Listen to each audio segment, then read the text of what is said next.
طيب حضرتك حدق قرآن؟ تفضل اتكلم. حدق قرآن مشان نشوف الله الحق اللي يعبد محمد. تفضل اقرأ. فيك تفتح لي سورة الحج الآية 52. اقرأ. وما أرسلنا من قبلك من رسول ولا نبي إلا استمنى ألقى الشيطان في نعم. أمنيتهم على رأس فينسخ الله يا ابني على اسمع قرآن. تابع. فينسخ الله ما يلقيه الشيطان ثم يحكم الله آياته والله عليم حكيم. شو الإشكال عندك؟ شو المشكلة؟ نعم. إيه اللي فهمته من الآية دي؟ نعم، إنه الحرب الحقيقية هي بيننا وبين الشيطان. شو الإشكال؟ اللي فهمته إنه الله عم يقول لك الحرب الحقيقية بين الإسلام والشيطان. لا عندك يسوع جربه الشيطان، صح ولا لا؟ الرب يسوع المسيح هزم الشيطان. ولا رب ولا نيلة، مش رب. هزم الشيطان، هزم الشيطان. أما رسولك ألقى الشيطان على لسانه تلك الغرانيق العلا وإن شفتهن ترتجى. جربوا بس دقيقة، جربوا صح ولا لا؟ وهزم الشيطان. قال له الرب وحدك تسجد وإياه وحده تعبد. رسولك انهزم قدام الشيطان. لا من هزم. لا افتح سورة الحج، افتح سورة الحج. وقال لك ثم يثبت الله آياته، صح ولا لا؟ ايوه، ايه اللي فهمته بالآية دي؟ ثم يثبت الله آياته. ايوه، ايه اللي فهمته من الآية دي؟ ايوه بقول لك، هو انت قرأت الآية وهربت منها. ايوه، ايه اللي فهمته من الآية دي؟ ايه اللي فهمته؟ الو. مش اشكال، الله يسلط الشيطان. يعني مش فهمت حاجة حضرتك، بتقرا من دون ما تفهم صح؟ لا كيف سلطوا على آدم؟ مش الله سلط الشيطان على آدم، صح ولا على لا؟ آدم عم تتكلم الآية؟ الله يخرب بيتك، ايه الفهم ده؟ ما قلتش انا على آدم، قلت لك كيف. انا بقول لك الآية دي مين انتصر؟ الشيطان ولا الرسول؟ الرسول طبعا. الرسول انتصر؟ كل الرسل. طيب تكبر الشاشة كده يا جون، شوف مين انتصر. نشوف كده يا غالي مين انتصر. ده كتاب يا جماعة اسمه ايه؟ سؤال قبل ما تروح. هدي يا حبيبي، هدي. مو انت متقلي انه التوحيد ومش عارف ايه. نشوف رسولك كم واحد. الدرر المنسوخ تفسير بالميثاق لجلال الدين السيوطي الجزء 10 اسباب النزول لا يعلم تأويله الا الله والراسخون بالعلم. اهدى يا راجل. بيقول لك ايه هنا؟ نشوف يا جدعان. بس ما تروحش على الروايات الضعيف. رجاله ثقات من طريق سعيد بن جبير. بيقول لك ايه؟ قال إن رسول الله صلى الله عليه وسلم قرأ فرأيتم اللات والعزى ومناة الثالثة الأخرى تلك الغرانيق العلا وإن شفاعتهن لترتجى. ففرح المشركون بذلك وقال قد ذكر آلهتنا، أشرك بالله. فجاءوا جبرائيل فقال اقرأ علي ما جئتك به. فقرأ أفرأيتم اللات والعزى ومناة الثالثة الأخرى تلك الغرانيق العلا وإن شفاعتهن ترتجى. فقال ما أتيتك بهذا، هذا من عند الشيطان. فأنزل الله وما أرسلنا من قبلك إلى آخر الآية. وأخرجه ابن جرير وابن المنذر وابن أبي حاتم بسند صحيح. تفضل. مين اللي انتصر؟ الرسول انهزم قدام الشيطان. أم الله بعت له جبرائيل مشان يصحح له. قال له لا يا محمد، ده أنت أشركت بيا غلط.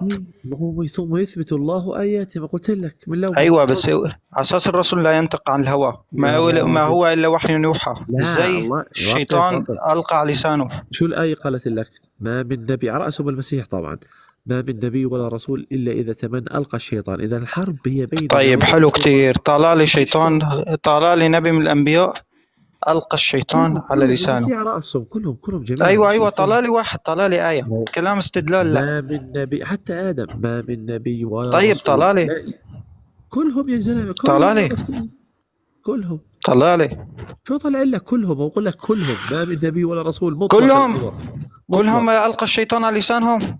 بس ثم أثبت الله. الله متناقض يا جماعة. بيقول لك ما هو إلا وحي يوحى وبعد دقيقتين بيلقى على لسان الشيطان. الله يعصمك من الناس، بعد دقيقتين الشيطان بيمسه. مش إشكال. المهم أنت الآن تعبد 3 آلهة، ما عندك دليل. حتى في الأناجيل عندك ما في دليل. أطلع لك. تستخدم الإشارة، ما في دليل، صح ولا؟ طيب افتح رسالة يوحنا. افتح رسالة يوحنا. اقرأ. بتقول ايه؟ تفضل اقرأ. فإن الذين يشهدون في السماء هم ثلاثة، الآب والكلمة والروح القدس، وهؤلاء الثلاثة هم واحد. بوم. الثلاثة هم واحد. انت مش عارف الثالوث حضرتك؟ انه الآب قائم في ذاته وناطق بكلمة وحي بروحه القدوس. حضرتك جسد وروح ونفس، انت 3 أم واحد. وإذا تقول لي الابن أنا ابن سوريا، آتي من سوريا، هو ابن الله، آتي من عند الله، عقل الله الناطق، اللوغوس، كلمة الله. طيب أنت الآن لماذا تقيس قياس بشري؟ بمعنى مم. أو عندك نص بيقول الله روح، طبعا نحن نقول أن الروح من أمر الله، مش إشكال، بس أنت عندما قلت أن الله روح، والروح القدس والروح التي حلت في المسيح الجسد المؤقت البشري اللاهوتي، إذا الله واحد، يعني حتى يوم قلت الله روح هو واحد. الله واحد، فين المشكلة؟ لا، في مشكلة كبيرة. إيه هي؟ هي روح واحدة. انظر، روح الله روح، الروح القدس والروح التي حلت في المسيح، إذا هو واحد. أنت بتفهم عربي؟ لسه شارح لك الثالوث. كلنا فينا روح الله، صح ولا لا؟ روح اللي حلت في المسيح. أنت فيك روح الله؟ أنت فيك روح الله؟ جميعنا، نعم صحيح. حلو، أنت فيك روح الله. وأنت وكل جميعنا روح الله. نعم، كل واحد فينا فيه روح الله. كمل. فهمت علي؟ فالقضية يوم قال إنه وجميعا تكونوا أبناء الله، يعني كل بني إسرائيل أبناء الله وداود.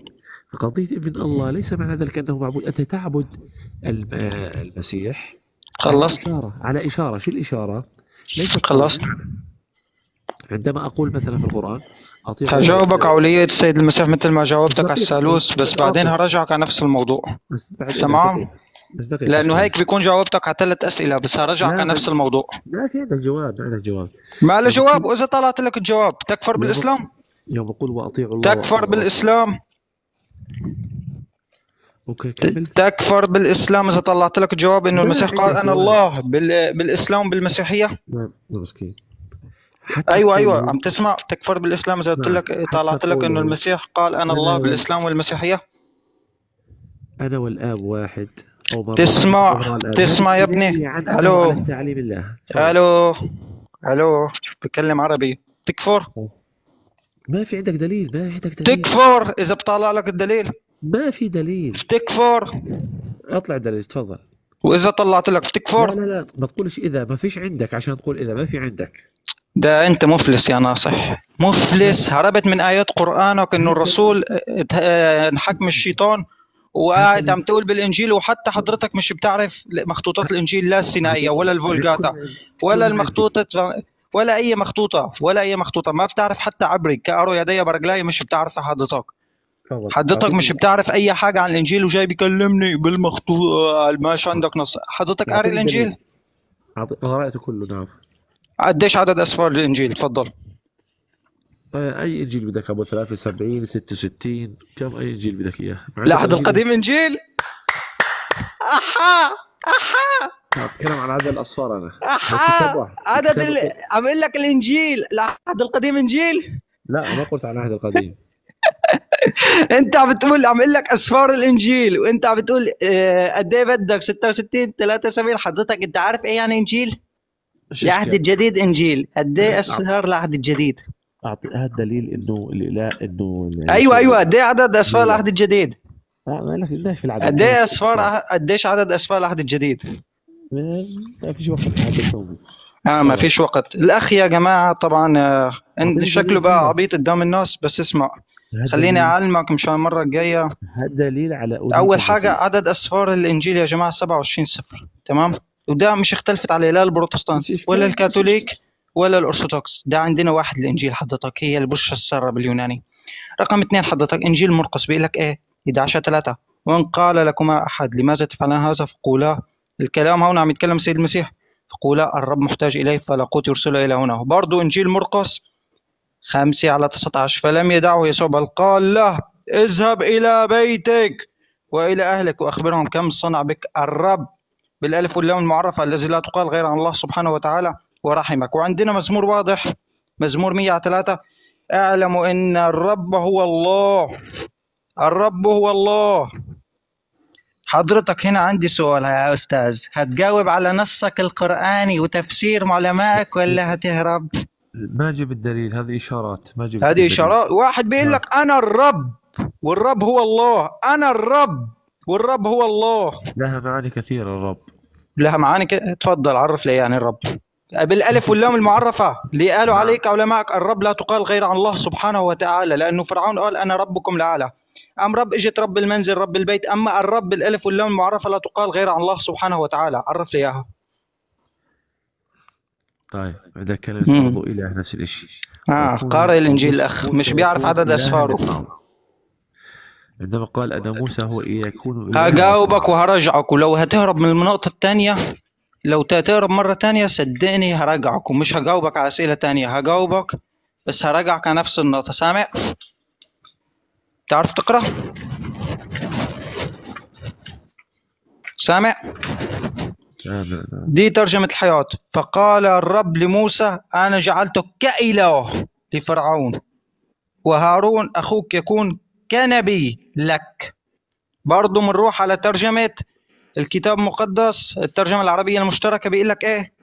فقال الرب لموسى أنا انظر جعلتك إيه؟ بمثابة إله، مش إله بالمطلق لفرعون، ويكون هارون أخوك بمثابة نبيك. إذا ليس هلا ركز بنصك، ركز بنصك.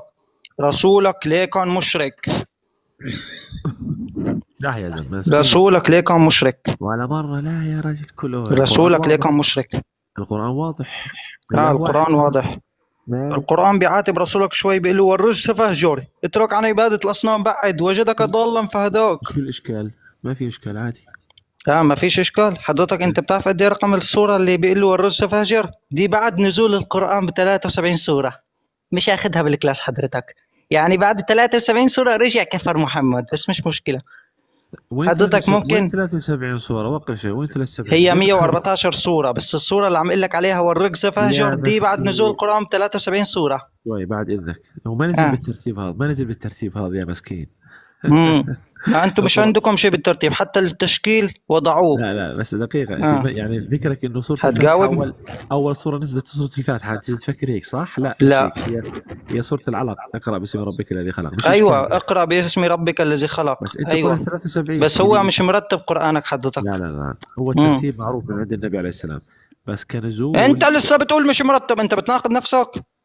قلت لك أيوة كنزول ما نزل بالترتيب هذا كنزول. كل آية لها سبب نزول. هلا ايه سر سجود رسولك للأصنام؟ ايه سر سجود رسولك للأصنام؟ الغرانيق العلا وإن شفتها أنها ترتجع.